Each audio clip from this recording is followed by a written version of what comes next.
Pass होण्याचे marks आणि distinction होण्याचे मार्क्स काढण्याचा टक्केवारीचा एक प्रश्न आहे. खूप छान प्रश्न आहे.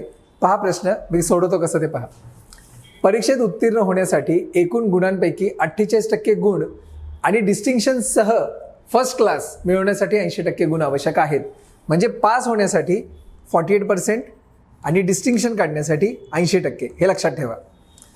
एका विद्यार्थ्याला 817 गुण मिळाले आणि तरी तो 47 गुणांनी नापास झाला. आता बघा हे वाक्य जे आहे ना, हे वाक्य खूप महत्त्वाचं आहे. एका विद्यार्थ्याला 817 गुण मिळाले तरी तो 47 गुणांनी नापास झाला. याचा अर्थ 817 गुण हे सफिशियंट नव्हते. म्हणजे 817 तर त्याने काढलेच, प्लस अजून किती काढायला पाहिजे होते म्हणजे तो पास झाला असता? तर 47. 817 अधिक 47 किती उत्तर येण्याचं? 7 आणि 7 14, हातचा आला 1, 4 आणि 1 5 आणि 1 6 म्हणजे 864. 864 मार्क्स त्याला काढायला हवे होते, मग तो पास झाला असता. याचा अर्थ काय झाला? जर कोणत्याही विद्यार्थ्याने त्या परीक्षेत 864 मार्क काढले तर तो पास होणार. डिस्टिंक्शनसह फर्स्ट क्लास मिळवण्यासाठी त्याला किती गुण मिळाले पाहिजे ते नंतरचा प्रश्न आहे. पण 864 म्हणजेच काय? 48% मार्क्स हे पास होण्यासाठी लागतात.